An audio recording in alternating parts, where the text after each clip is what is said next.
Ya bien, vamos a ver esta segunda parte de lo que es modelos atómicos. Ya vimos desde Aristóteles, Leucipo Demócrito, Dalton, eh, Rutherford, Thomson. Ahora en esta ocasión vamos a ver esta segunda parte que es la parte de modelo atómico de Bohr. Bueno, bueno, primero para aclarar un poco este tema, si no me equivoco, en preuniversitario de San Marcos no viene en el sílabo, ¿cierto? ¿El prospecto no está o sí? No, no. A ver, los que postulan a San Marcos o a otra universidad, porque para este tema lo hago porque en el prospecto uni sí lo toman, sí está, sí está en el prospecto. Por eso quisiera saber. Igual, no hay problema si se quieren quedar a escuchar o porque este va más enfocado para lo que es uni. No estoy seguro si en otras universidades también toman este tema. Pero bueno, vamos a empezar. Antes de entrar a lo que es el modelo en sí atómico que hizo Niels Bohr, vamos a ver ciertos conceptos antes de empezar a ahondarnos en ese tema, ¿cierto? El primer concepto que tenemos que saber es el de onda. Una onda es una perturbación vibracional, ¿cierto? Que existen dos tipos, o bueno, existen tipos. Ondas transversales, longitudinales, ondas mecánicas, ondas electromagnéticas, como son las que están aquí a la derecha. Entonces, las ondas, primero, una onda mecánica es aquella que se necesita un medio. Diferencias entre onda mecánica y onda electromagnética es lo que la onda mecánica necesita un medio para poder propagarse o movilizarse, por así decirlo, ¿no? Pero en cambio, las ondas electromagnéticas no. Las ondas electromagnéticas pueden estar en el vacío, se pueden presentar en el vacío. Y en el vacío es donde esta onda toma la velocidad de la luz. Ese sería su velocidad de propagación, que ahorita vamos a ver los elementos. Entonces, elementos de una onda. Aquí, como vemos en esta imagen, en esta pequeña imagen, vamos a encontrar ciertos elementos que deben ser importantes conocer y indispensables para entender los temas siguientes. Uno de ellos es la longitud de onda. La longitud de onda es la longitud entre dos crestas consecutivas.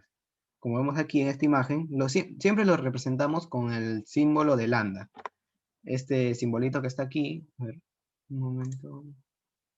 Este símbolo que está aquí, lambda, ¿no? Sí, todos lo conocemos, no es algo que no podamos saber. Y bueno, con ese símbolo es como lo representamos y se define como la longitud total que ha recorrido la onda. Por ejemplo, la onda puede recorrer todo esto. Desde aquí hasta, no sé, hasta por aquí. Entre la cantidad de landas. Y ahora vamos a ver. Un lambda es, uh, como ya acá dice, longitud entre dos crestas consecutivas.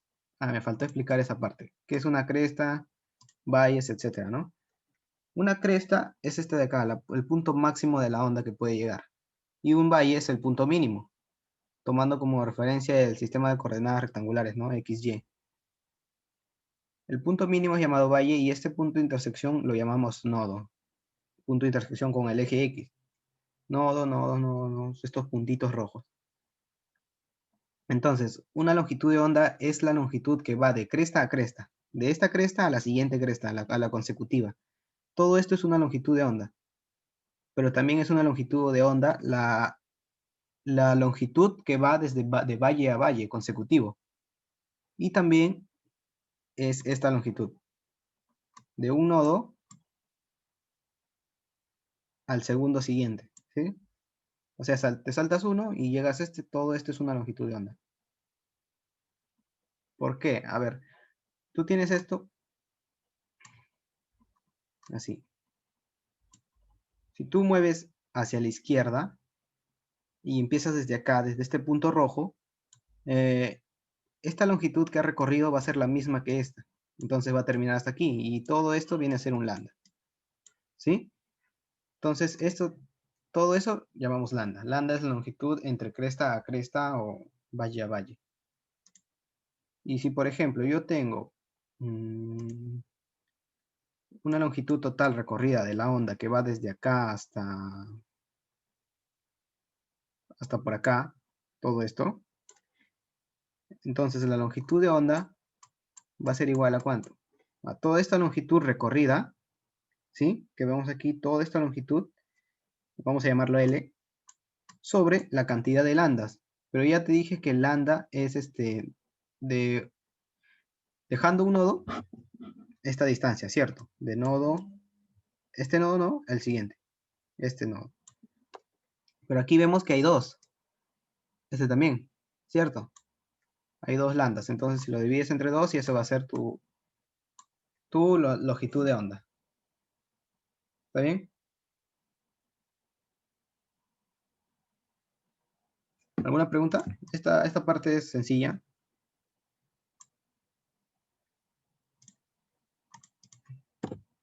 Vamos a seguir. Otro concepto fundamental o elemento de las ondas en general que debemos saber es el periodo. El periodo es el tiempo que demora en transcurrir un lambda. O sea, eh, ¿cuánto tiempo ha tardado de llegar de cresta a cresta? ¿Cuánto tiempo ha tardado esta onda de recorrer desde el punto inicial, que va a ser esta cresta, aquí, hasta aquí? ¿Cuánto tiempo ha tardado? Ese es el periodo.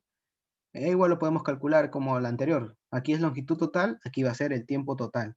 El tiempo total que ha recorrido esa longitud L que les mencioné hace rato, a ver, todo esto es longitud L, ¿no? El tiempo total que ha recorrido, eso lo dividimos entre la cantidad de lambdas igual. Entonces, eso va a ser nuestro periodo. Así es una forma más sencilla de calcular por si nos dan toda esa longitud recorrida. Y lo siguiente es la frecuencia, que, bueno, es algo, por así decirlo, es la inversa del periodo. Pero hay que interpretarlo un poquito mejor, ¿no? Es la cantidad de lambdas que ha transcurrido en un segundo. ¿Sí? ¿Alguna pregunta? ¿Alguna duda o continúo?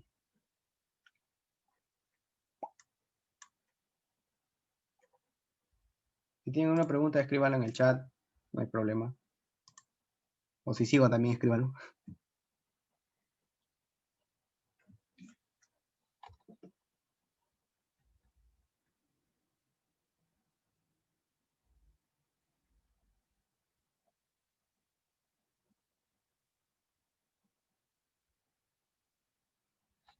Bien, vamos a continuar entonces.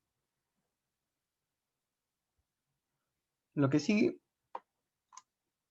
va a ser lo que a este científico bien conocido, Maxwell, por sus ecuaciones de Maxwell, del electromagnetismo, pero no vamos a ahondar en eso, eso ya es otra física, física 3.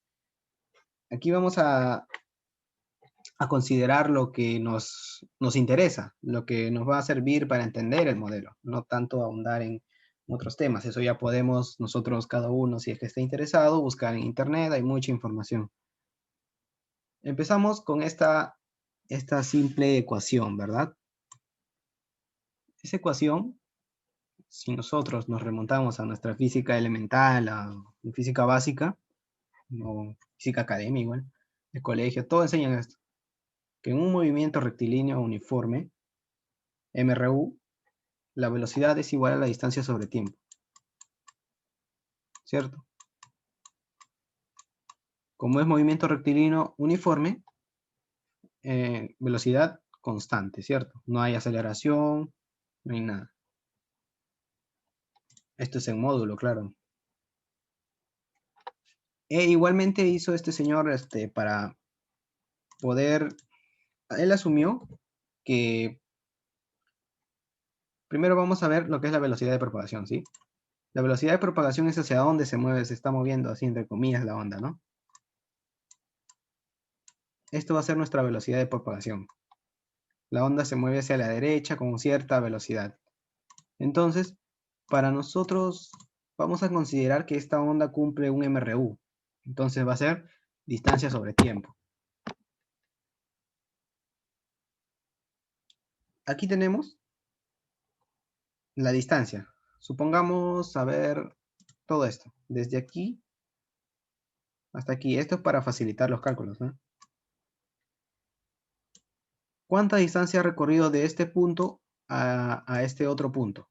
Este punto X. Desde 0 hasta este. A ver, en el chat, contesten. ¿Cuánto ha transcurrido o tiempo ha pasado para...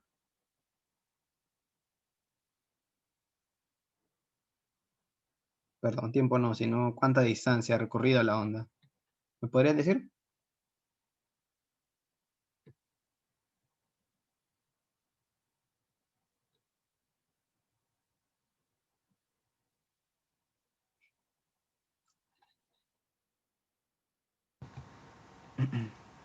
Bueno, como ya lo dije, ya lo expliqué, toda esta distancia va a ser un lambda, que es la longitud de onda, ¿cierto?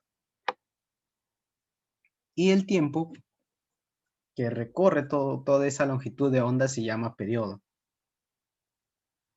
Entonces, ¿qué similitud podemos obtener con esto? Que la velocidad de propagación de la onda, que vamos a ponerlo un V sub P, sí, por así decirlo, va a ser igual a la distancia. La distancia dijimos que es lambda.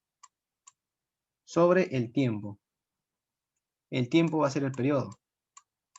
Si nosotros separamos como lambda y aquí por 1 sobre t, y yo ya les dije que la frecuencia es la inversa del periodo, ¿cierto? Entonces esa velocidad va a ser igual a ¿cuánto? A lambda por la frecuencia. Lo denoto con F por ahora. Y llegamos a esta ecuación. Pero vamos a ponerlo. Llegamos a esta ecuación, asumiendo que es un movimiento rectilíneo uniforme. Donde U va a ser igual a la velocidad de propagación.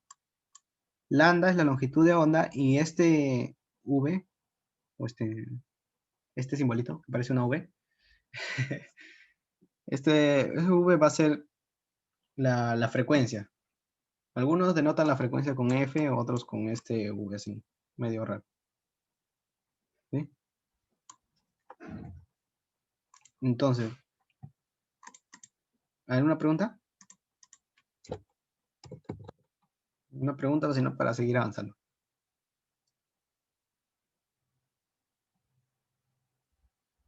Sí, voy a seguir avanzando.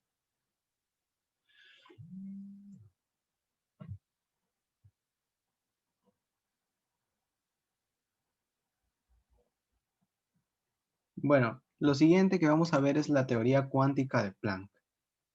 Planck, él proponía que los átomos y las moléculas emitían o absorbían energía en cantidades discretas. ¿Qué quiere decir?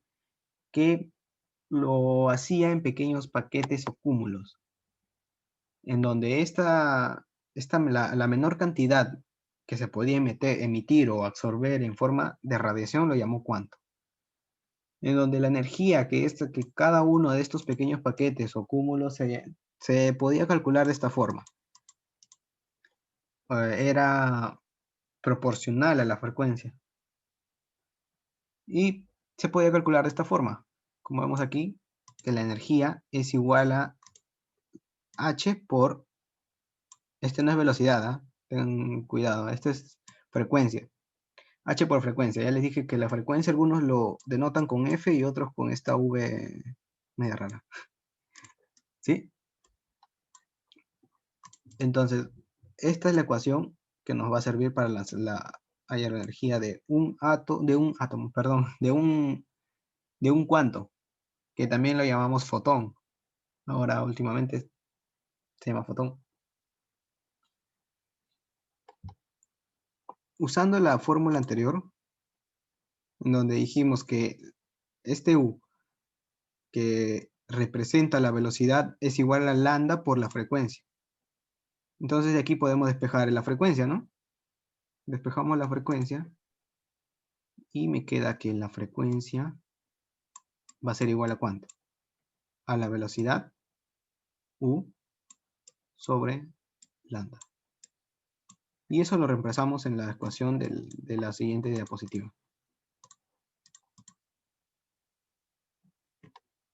Pero acá, ¿por qué yo le pongo el C? Como ya dijimos al principio, las ondas electromagnéticas se propagan a la velocidad de la luz. Entonces, esa velocidad de la luz nosotros la denotamos con C. Bueno, todos debemos saber, ¿no? Que por Albert Einstein, que la energía es igual a mc cuadrado, ¿no? El C es la velocidad de la luz. Entonces, en vez de U, en vez de poner aquí un U, lo cambiamos por el C, ya que a esa velocidad se transportan las ondas electromagnéticas. Y nos queda esta ecuación, donde H es la constante de Planck, que tiene estos valores, 6,62 por 10 a la menos 34 joules por segundo, o 6,62 por 10 a la menos 27 ergios por segundo. Esta constante siempre la dan de datos, así que, o si no te la dan de datos, ya bueno, acá tienes que saberlo, ¿no? 6,62 por 10 a la menos 34, y cuidado con las unidades, ¿eh? A veces te dan, no sé, te lo dan en ergios y tienes que convertirlo a joules, te piden la respuesta en joules, etcétera, ¿no? Y pues la velocidad de la luz, no puse su valor, ¿cierto? La velocidad de la luz es igual a ¿cuánto? A 3 por 10 a la 8. ¿Pero 10 a la 8 qué? Perdón, metros por segundo. Esa es la velocidad de la luz, ¿sí? Y además las ondas también dependen. La velocidad de propagación de una onda depende del medio en que se transporte, pero nosotros ahora tomamos como referencia la velocidad de la luz, ya que esas diferencias no las estamos despreciando, por así decirlo. Y ahora sí, vamos a ver lo que es el modelo atómico de Niels Bohr de 1913. Bueno, Niels Bohr asumió que las propiedades de los átomos, o él hizo ese análisis, ¿no? De que las propiedades de los átomos no son gobernados por las mismas leyes físicas que rigen los objetos más grandes. Y bueno, a partir de esto nos hace referencia a lo que ya viene a ser la mecánica cuántica, que vamos a ver más adelante. Pero por ahora vamos a quedar hasta ahí, que las propiedades de los átomos no son gobernadas por las mismas leyes físicas que rigen los objetos más grandes. Niels Bohr tomó como referencia el modelo de Rutherford. ¿Por qué? Porque él también tomó, si bien acordamos nosotros, en Rutherford nos quedamos que era un núcleo donde habían protones y neutrones, y a su alrededor en la nube electrónica se encontraban los electrones como en ciertas órbitas, ¿no? Orbitándose alrededor, como un sistema planetario, como el sistema solar, ¿no? Y eso mismo asumió, se referenció con eso Niels Bohr. Él también habló de un núcleo donde están protones y neutrones, ya eso ya era más que confirmado, pero habían ciertas limitaciones de Rutherford, las cuales Niels Bohr trató de resolver. Entonces, él tomó órbitas circulares, en donde estaban los electrones, pero no cualquier órbita, no cualquiera arbitraria, ¿sí? Además, otra característica que tuvo este modelo atómico es que solamente, solo se aplica para el átomo de hidrógeno y los hidrogenoides. ¿Qué quiere decir? Los hidrogenoides son aquellos que tienen un solo electrón,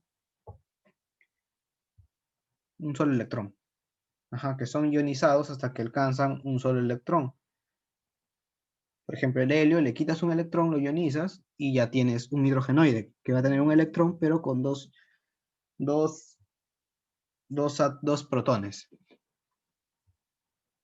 Pero nosotros, en este momento, para hacer los cálculos, análisis, vamos a tomar el átomo de hidrógeno, nada más. Los postulados de Bohr. Aquí yo tuve ciertos problemas a veces, porque algunos decían que eran 3, otros que eran 4. Bueno, yo lo saqué de un libro donde me decían que eran 3. O bueno, me enseñaron. Pero bueno, vamos a enseñarlo así, así nada más, postulados de Bohr. No lo vamos a enumerar. El primero de ellos nos dice que el electrón se mueve en órbitas circulares, como ya les expliqué, ¿no?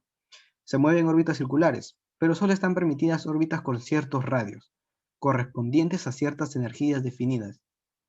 Estos radios, como vemos aquí, Rn, lo denotamos con Rn, es igual a n al cuadrado, que va a ser que va de 1, 2, 3, etcétera, de 1 al infinito puede ser, por A sub 0. ¿Pero qué es A sub 0? Lo conocemos como el radio de Bohr y tiene este valor. A sub 0 es igual a 53 picómetros o 0.53 Armstrong. Que Armstrong, para los que no sepan o no estén tan familiarizados con este tipo de unidades, un Armstrong viene a ser igual a ¿cuánto? A 10 elevado a la menos 10 metros. Esto es un Armstrong. Voy a tratar de ponerlo para que no se olviden. Acuerden, un Armstrong 10 a la menos 10 metros. Un nanómetro 10 a la menos 9 metros. Y así. Hay que buscar bien esas conversiones que van a ser muy importantes, ya que si no llevas a las unidades adecuadas, te sale a otra respuesta. Y como tú sabes, si hay clave, lo marcan, ¿no? Y ya fue ya para otro ciclo. Como vemos aquí, el electrón está orbitando en una órbita circular, donde n es el número depende de hacia dónde está alejado. Mientras más grande es n, más alejado está el electrón del núcleo. Ahora vamos a ver en la siguiente diapositiva, ¿sí?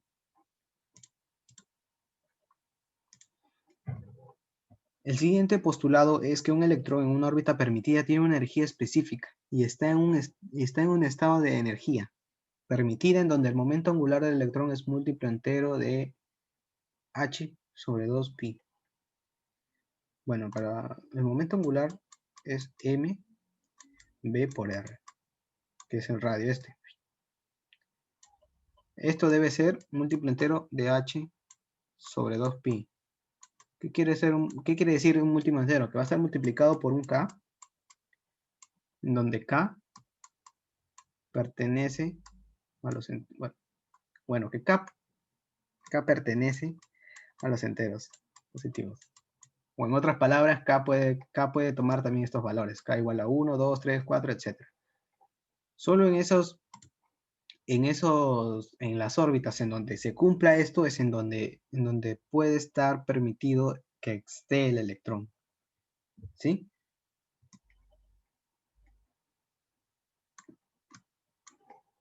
Entonces recuerden. Primero, que el electrón se mueve en órbitas circulares. Ojo, aquí está subrayado circulares, donde solo están permitidas órbitas con ciertos radios, correspondientes a ciertas energías definidas. Y aquí está cómo se calcula el radio de cada nivel de energía, ¿no? N, nivel de energía, nivel 1, nivel 2, nivel 3, etc. Un electrón en una órbita permitida tiene una energía específica y está en un estado de energía permitida, donde el momento angular del electrón es múltiplo entero de h2pi. Recordar eso todo. Luego, algunos ponen como tercera la energía del electrón en los estados permitidos, niveles de energía. ¿Cómo se calcula? De esta forma. La energía E sub n, lo anotamos así, en cada nivel, va a ser igual a menos RH sobre n al cuadrado, donde RH es la constante de Rydberg y tiene estos valores, ¿sí? 2.179 o 2.18 para redondear por 10 a la menos 18 joules, o también 13,6 electronvoltios, o también 313.6 kilocalorías. ¿sí? Por eso es muy importante saber las unidades y no solamente aplicar el numerito, sino nosotros ver en qué unidades nos están pidiendo, en qué unidades tenemos el resto de parámetros y, bueno, aplicar, ¿no? Con eso. Ya me ha pasado y no, puesto que no soy el único que por unidades salen otras cosas que no nos piden o que no está bien. Y el tercer postulado, por así decirlo, es que un electrón solo emite o absorbe energía cuando pasa de un estado permitido de energía a otro. Esta energía se emite o se absorbe en forma de fotón. Aquí ya está el término de fotón o cuanto. ¿Y cómo calculamos esta energía del cuanto que se está absorbiendo o por ejemplo, se está emitiendo? Pues de esta forma.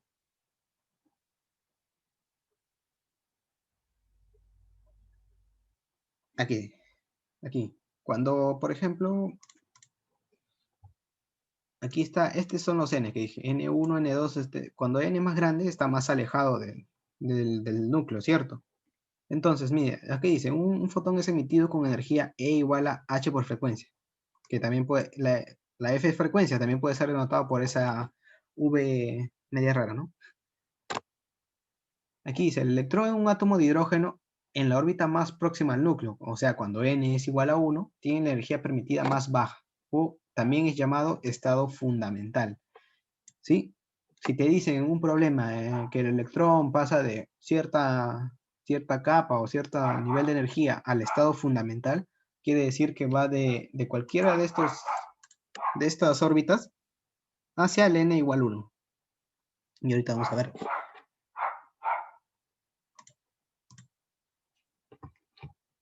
Nosotros sabemos que cuando tenemos un delta de algo, delta de velocidad, delta de temperatura, delta de energía, siempre es el final menos el inicial. La energía que tienes al final se la restas a la energía que tienes al iniciar, ¿cierto? Pero por la ecuación anterior, nosotros vimos que bueno, quedan 10 minutos, ¿sí? Voy a tratar de acabarlo. Okay. Bueno, no, ingresan a la siguiente, ¿sí? Si se cierra, vuelven a ingresar, por favor. Ya. Nosotros sabemos, energía final. ¿Cuánto va a ser la energía final? Va a ser menos RH sobre N. ¿Pero N qué? N final. N sub F al cuadrado. Y menos la energía inicial, que igual, menos RH sobre N sub I al cuadrado. Que N sub I va a ser el N inicial. Nosotros factorizamos RH aquí y nos va a quedar esta expresión. RH por 1 sobre NI al cuadrado menos 1 sobre NF al cuadrado. Y como sabemos, la constante de Rydberg tiene este valor. 2.179 por 10 a la menos 8 joules.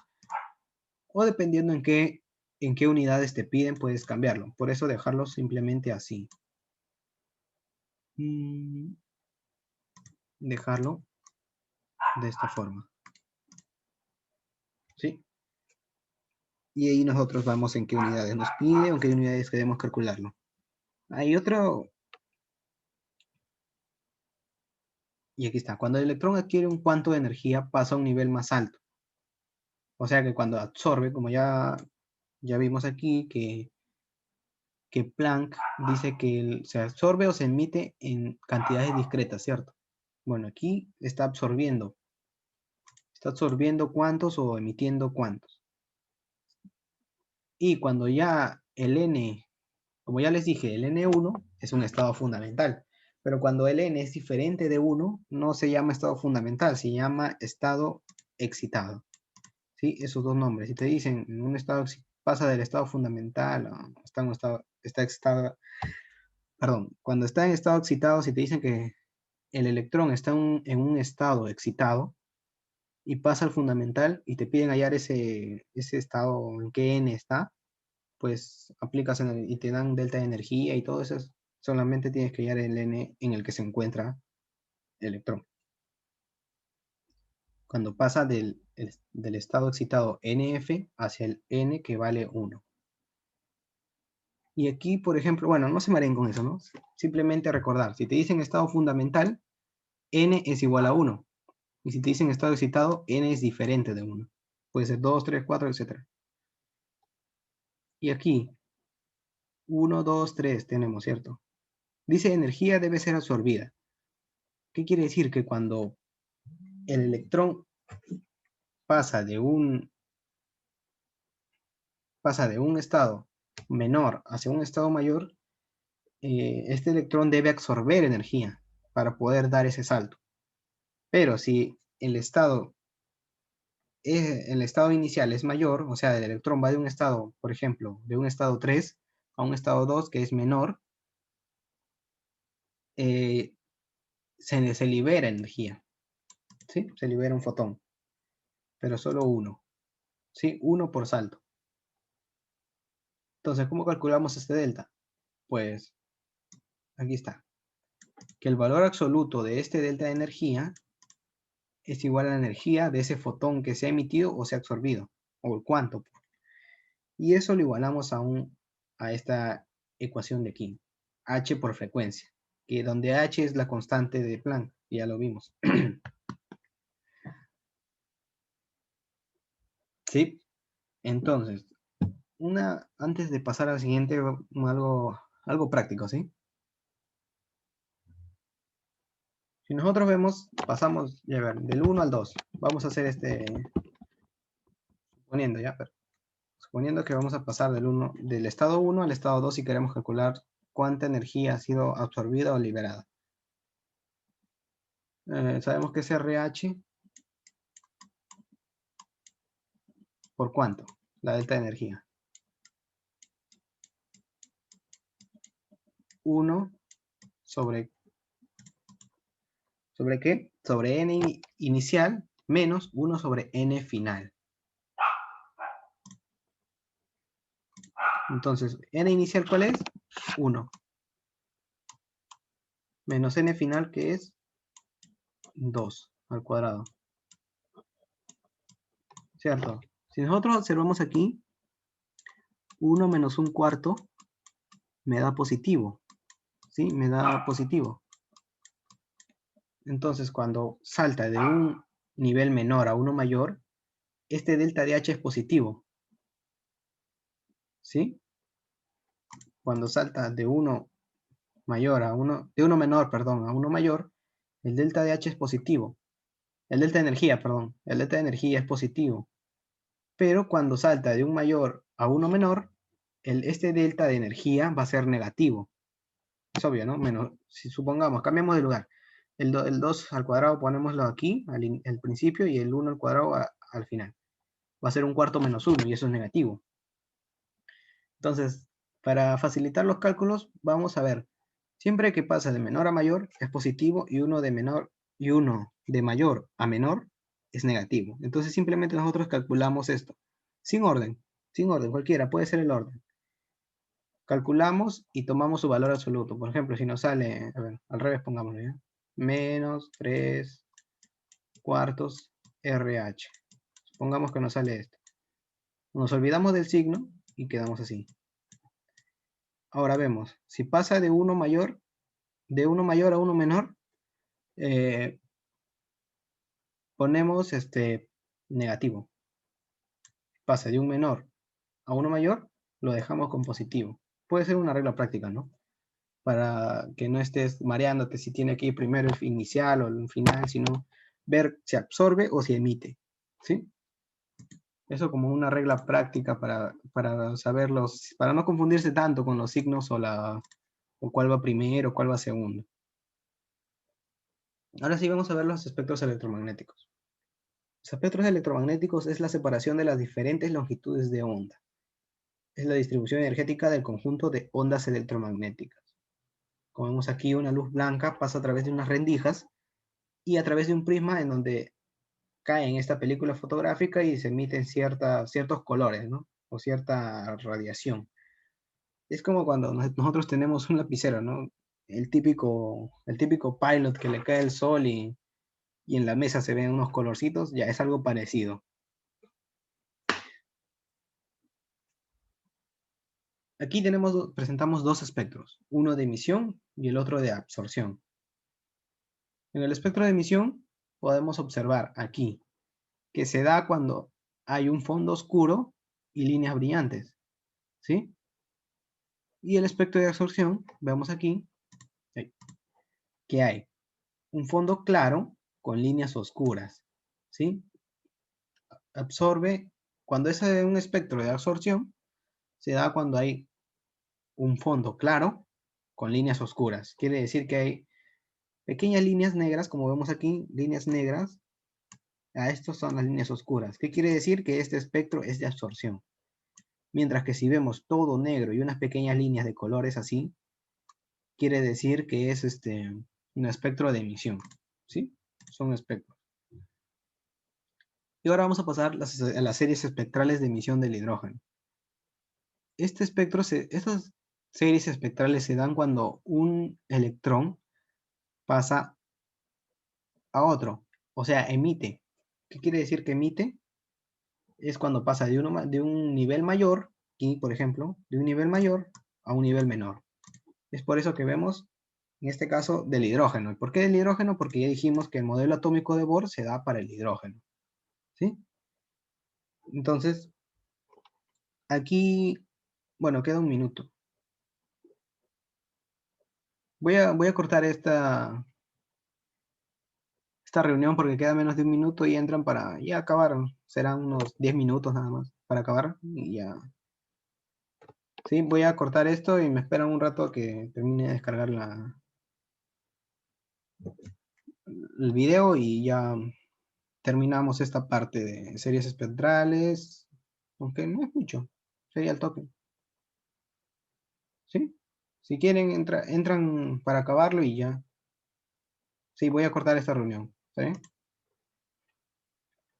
Está bien, Camila.